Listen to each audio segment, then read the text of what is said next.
Hello दोस्तों आज की इस वीडियो में हम लोग पढ़ने जा रहे हैं IMRE सब्जेक्ट जो कि हमारा पॉलिटेक्निक के 6 सेमेस्टर में इलेक्ट्रिकल ब्रांच में। दोस्तों जैसा कि आप लोगों को पता होगा कि जो आप लोगों के जो एग्जाम्स होने वाले हैं वो ऑब्जेक्टिव टाइप में होंगे। कैसे होंगे? ऑब्जेक्टिव टाइप में। इस वजह से अभी आपको ऑब्जेक्टिव यानी कि थ्योरी के साथ साथ ऑब्जेक्टिव क्वेश्चन की भी प्रॉपर प्रैक्टिस करवाई जा रही है। ठीक है ना दोस्तों, ये जो वीडियो आप देख रहे हैं दोस्तों, ये हमारे 500 ऑब्जेक्टिव क्वेश्चन की सीरीज का एक पार्ट है। यहाँ हम लोग फर्स्ट यानी कि यहाँ पर आपको कितने IMRE के केवल 500 ऑब्जेक्टिव करवाए जाएंगे। ठीक है दोस्तों, इसके पहले मैं आपको बता दूं कि मैंने फर्स्ट चैप्टर के ऑब्जेक्टिव 55 ऑब्जेक्टिव फर्स्ट चैप्टर से केवल अपलोड कर दिए हैं और सेकंड चैप्टर का ही ये हमारा कौन सा है, ये सेकंड चैप्टर का दूसरा पार्ट है। और इसके पहले वाले पार्ट में तीसरा पार्ट है। पहले वाले दो पार्ट मैंने अपलोड किया जिसमें हमने 45 ऑब्जेक्टिव कवर कर दिए। ठीक है दोस्तों, तो यहाँ पर हम लोग सबसे पहले चलते हैं। सबसे पहले हमारी जो क्वेश्चन है ये हमारे हैं टॉपिक है अंडरग्राउंड केबल, यानी कि जो हमारा 2.2 यानी कि चैप्टर नंबर 2 में 2.2 जो हमारा आता है कि लेइंग आप अंडरग्राउंड केबल्स, उसमें स्विच वगैरह, आइसोलेटर, ये सारे के सारे, तो उसी से हमारा के यहाँ पर मैं आपको टॉपिक वाइज ऑब्जेक्टिव क्वेश्चंस करवा रहा हूँ। ठीक है दोस्तों, सबसे पहले हम लोग यहाँ पर पहला क्वेश्चन देखते हैं कि केबल ड्रम को किसकी सहायता से उठाया जाता है। ठीक है दोस्तों, अगर वैसे आप नॉर्मल सोचेंगे तो केबल ड्रम को हम लोग क्रेन की सहायता से भी उठा सकते हैं, बहुत सारे इक्विपमेंट्स है। लेकिन यहाँ पर केबल ड्रम का मतलब पहले तो आपको केबल ड्रम पता होना चाहिए। तो अगर आपने दोस्तों थ्योरी क्लासेस नहीं देखी हैं तो मैंने प्रॉपर अच्छे तरीके से थ्योरीज की कंप्लीट करवाई है, प्लेलिस्ट बनी हुई है चैनल पर, प्लीज़ जाके देख लीजिए। वैसे मैं शॉर्ट में भी आपको यहाँ पर बताते हुए चलूँगा। तो जैसे आपने देखा होंगे कि इस तरीके से क्या होता है, ये केबल ड्रम होते हैं, आपने नॉर्मल देखे, और यहाँ पर ऐसे केबल लटकी हुई मतलब लिपटी हुई होती है। तो जो केबल ड्रम होता है इसको किसकी सहायता से उठाया जाता है, तो यहाँ पर जो ऑप्शन है, यहाँ पर ऑप्शन के अनुसार यहाँ पर एक्सेल ड्रम यानी एक्सेल स्पैडर के द्वारा हम लोग किसको उठाते हैं, केबल ड्रम को।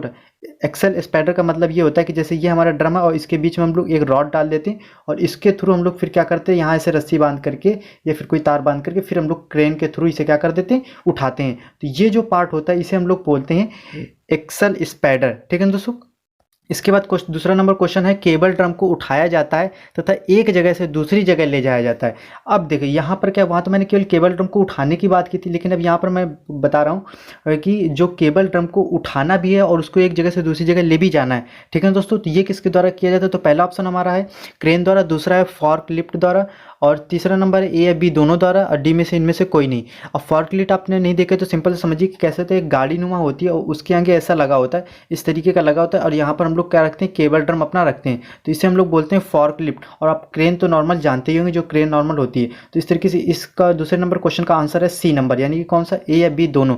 ठीक है ना दोस्तों, इसके बाद हम लोग तीसरे नंबर क्वेश्चन में चलते हैं। केबल हैंडलिंग उपयंत्र है, यानी कि केबल को हैंडल करने के लिए कौन कौन से उपयंत्र होते हैं। अब तो इसमें पहला ऑप्शन है हाइड्रोलिक केबल जैक सेट, दूसरा है जैक टावर, तीसरा है जैक प्लिन, और ये फिर चौथा ऑप्शन से ये सभी। तो इसमें से कौन सा ऑप्शन सही है, तो दोस्तों मैं आपको बता दूं, इसमें से हमारा चौथा नंबर ऑप्शन सही है। कौन सा, चौथा नंबर ऑप्शन सही है, यानी कि हाइड्रोलिक केबल जैक सेट का या फिर जैक टावर या जैक प्लिन, इन सभी का प्रयोग हम लोग किस में करते हैं, केबल हैंडलिंग में करते हैं। अब अगर आप नहीं जानते हैं कि जैक सेट क्या होता है, जैक टावर क्या होता है, तो मैंने भी इसको बहुत ही अच्छी तरीके से विद पिक्चर के साथ इसको कंप्लीट करवाया थ्योरी में। इसके बाद अगला क्वेश्चन हमारा आता है कि जो केबल के परीक्षण गड्ढे की दूरी कितनी होती है, यानी कि जो हमारे केबल होते हैं, क्या होता है कि ऐसा तो होता नहीं कि आपने केबल ये बिछा दी तो आपने क्या होता है कि इसके प्रॉपर इंस्पेक्शन के लिए, परीक्षण के लिए बीच में जो गड्ढे बनाए जाते हैं, आपने देखा भी होगा नॉर्मल कि रास्तों के किनारे बड़े बड़े गड्ढे, उसके ऊपर ढक्कन लगा होता है।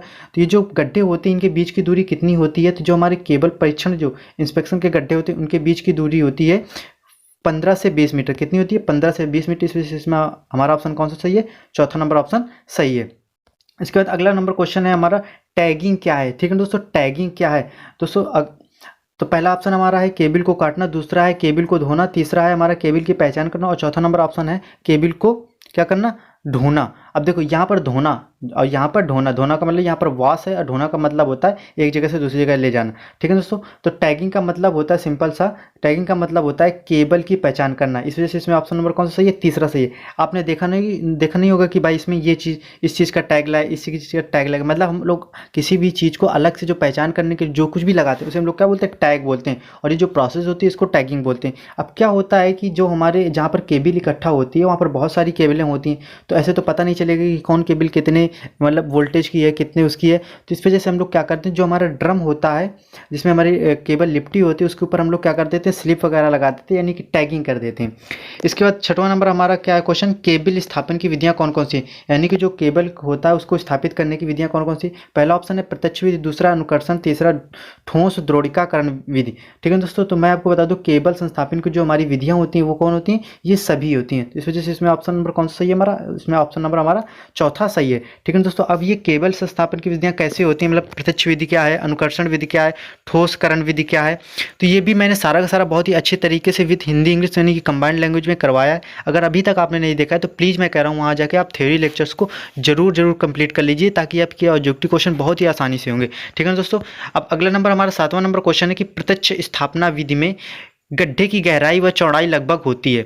ठीक है ना दोस्तों, यानी कि प्रत्यक्ष स्थापना विधि में जो गड्ढे की लंबाई और गहराई और चौड़ाई होती है, तो इसमें से कौन सा ऑप्शन नंबर सही है, तो इसमें से मैं सीधे आपको बता देता हूँ, इसमें से ऑप्शन नंबर हमारा सही है फर्स्ट नंबर। कौन सा सही है ऑप्शन नंबर, ऑप्शन नंबर हमारा फर्स्ट सही है। यानी कि जो गड्ढे की यानी कि जो प्रत्यक्ष डायरेक्ट लेइंग सिस्टम होता है केबल का, यानी कि प्रत्यक्ष स्थापना विधि होती है, इसमें गड्ढे की जो गहराई होती है 1.2 मीटर होती है और जो चौड़ाई होती है वो होती है 0.6 मीटर। अब आपको इतना समझना है कि डायरेक्ट लेइंग मेथड में क्या होता है कि ऐसे एक हमने गड्ढा, अब देखो इतना से गड्ढा ये भी होता है, तो केबल तो एक्चुअली में यहाँ होती है, पहले हम लोग यहाँ पर रेत बालू डालते हैं, फिर केबल डालते हैं, फिर ऐसे करके फिर ये मिट्टी भर देते हैं। ठीक है ना दोस्तों, और ऐसे करके इसको बराबर से, तो ये जो होती है इसकी बात कर रहा हूँ, ये जो गहराई होती है कितनी होती है 1.2 मीटर, और ये जो चौड़ाई होती है इसकी चौड़ाई की बात कर रहा हूँ वो होती है 0.6 मीटर। ठीक है दोस्तों, तो इसमें से कौन सा ऑप्शन नंबर सही है, इसमें हमारा पहला फर्स्ट नंबर ऑप्शन सही है। इसके बाद हम लोग बात करते हैं 8वें नंबर क्वेश्चन की। 8वें नंबर हमारा क्वेश्चन है प्रत्यक्ष स्थापना विधि में केबल पास यानी कि केबल लूप छोड़े जाते हैं,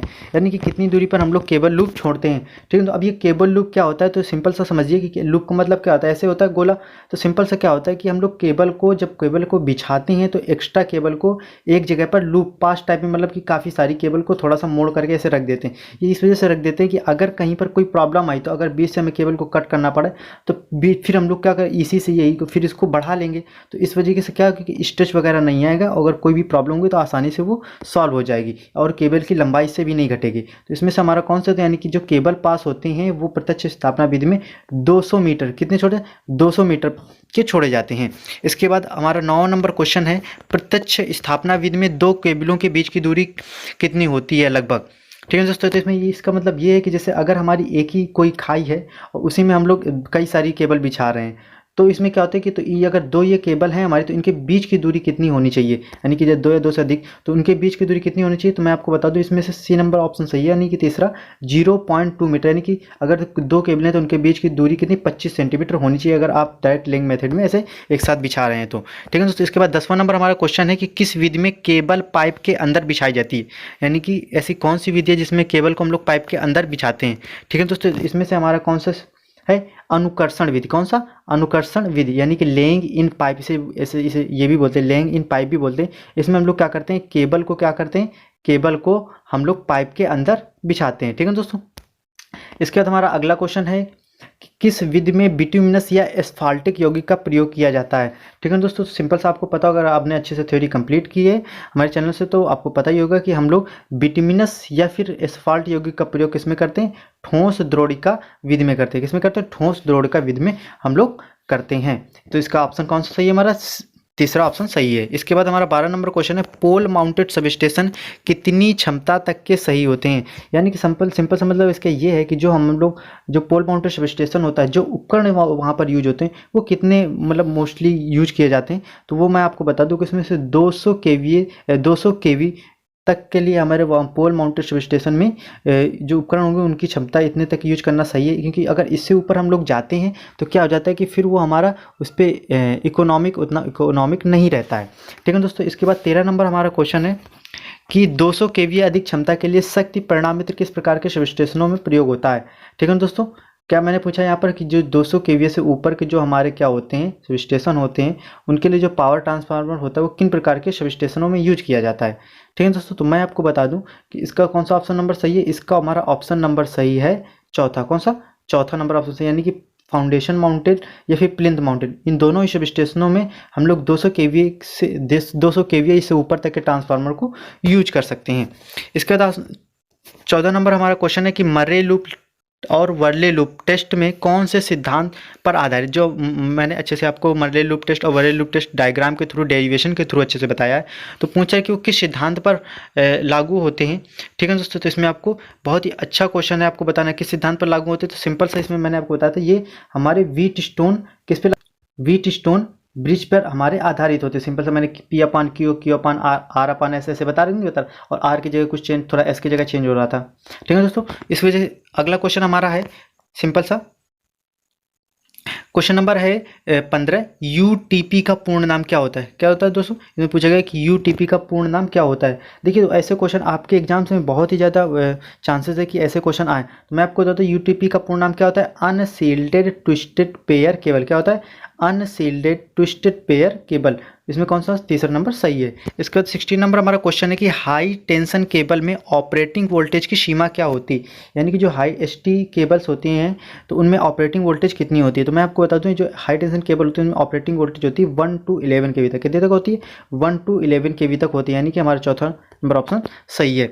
इसके बाद हमारा अगला क्वेश्चन है 17 नंबर, कम प्रतिरोध चालक परिपथ में उच्च प्रतिरोध दोष को स्थापित करने के लिए प्रयोग किया जाता है। क्या इसमें बताया गया, इसमें ये बताया गया कि कम जो प्रतिरोध के चालक परिपथ होते हैं उनमें उच्च प्रतिरोध दोष को स्थापित करने के लिए किसका प्रयोग किया जाता है। ठीक है ना दोस्तों, तो ये क्वेश्चन दोस्तों मैं आपके लिए छोड़ रहा हूँ, इस क्वेश्चन को आप बताएंगे कि इसमें से कौन सा ऑप्शन इसका सही है। ठीक है दोस्तों, कमेंट्स करके प्लीज़ दोस्तों जरूर बताइएगा। ठीक है दोस्तों, अब अगला क्वेश्चन हमारा है, केबल की लंबाई दुगनी करने पर उसकी धारिता सी कैसी हो जाएगी।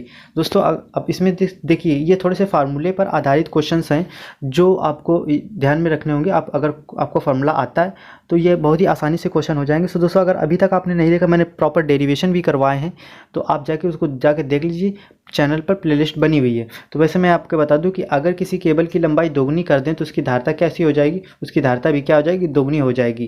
ठीक है दोस्तों, इसके बाद हमारा 19वां नंबर क्वेश्चन है, मरे लूप परीक्षण की तुलना में वर्ले लूप परीक्षण का लाभ है। ठीक है दोस्तों, यानी कि जो मरे लूप जो टेस्ट होता है उसकी तुलना में वर्ले लूप टेस्ट का क्या लाभ है। तो पहला नंबर इसमें आपसे, इसका प्रयोग लघु प्रपथ दोष को स्थानगत यानी कि लोकलाइज करने के लिए, पता करने के लिए किया।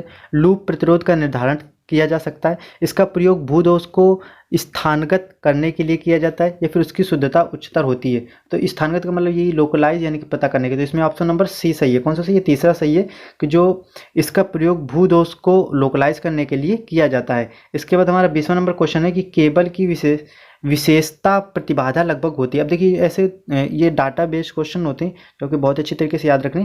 ठीक है दोस्तों, तो मैं आपको बता दूं कि जो हमारे क्या होती है, कैरेक्टर इंपीडेंस भी बोलते हैं इसे। क्या है, केबल की कैरेक्टर इंपीडेंस कितनी होती है दोस्तों। इसमें इस ऑप्शन के अकॉर्डिंग हमारा कौन सा ऑप्शन सही है, बी नंबर ऑप्शन सही है। कौन सा सही है, बी नंबर ऑप्शन सही है। वैसे तो इसका 40 डिग्री भी आपको मिल जाएगा। क्या मिल जाएगा आपको, 40 डिग्री भी मिल जाएगा। और लेकिन जैसे कि ऑप्शन में आप देख रहे हैं तो इस ऑप्शन में वैसे 40 डिग्री के अराउंड हमारा 50 है, तो इस वजह से इसका आंसर हमारा कौन सा होगा, बी नंबर यानी कि 50 होगा। और वैसे कितना होता है, 40 ओम होता है। तो इस तरीके से हमारे कहीं ना कहीं आपने देखा कि मैंने 20 क्वेश्चन करवाए, और ये क्वेश्चन मैंने आपको 70 नंबर क्वेश्चन आपके लिए छोड़ा। प्लीज़ इसका आंसर आप ज़रूर बताइएगा। ठीक है दोस्तों, अब हम लोग अगर इसका PDF चाहिए दोस्तों तो आप प्लीज़ हमारे जो टेलीग्राम चैनल है पॉलीटेक्निक लर्निंग 77 उसको ज्वाइन कर लीजिए। वहाँ मैं आपको हैंड रिटेन नोट्स और अदर बुक्स, इंपॉर्टेंट नोट्स, सारी सूचना वहीं पर देता हूँ। ठीक है ना दोस्तों, और दोस्तों यहाँ पर सेकंड सेम, फोर्थ सेम और सिक्स सेम सभी के ऑब्जेक्टिव क्वेश्चन को बहुत ही अच्छे तरीके से करवाया जाएगा। दोस्तों अगर अभी तक आपने हमारे चैनल को सब्सक्राइब नहीं किया है तो प्लीज़ सब्सक्राइब कर लीजिए, और वीडियो को लाइक एंड शेयर कमेंट करना ना भूलें। ठीक है दोस्तों, और ये दोस्तों 500 क्वेश्चंस की सीरीज है जो कि प्रॉपर चल रही है। ठीक है दोस्तों, थैंक यू दोस्तों।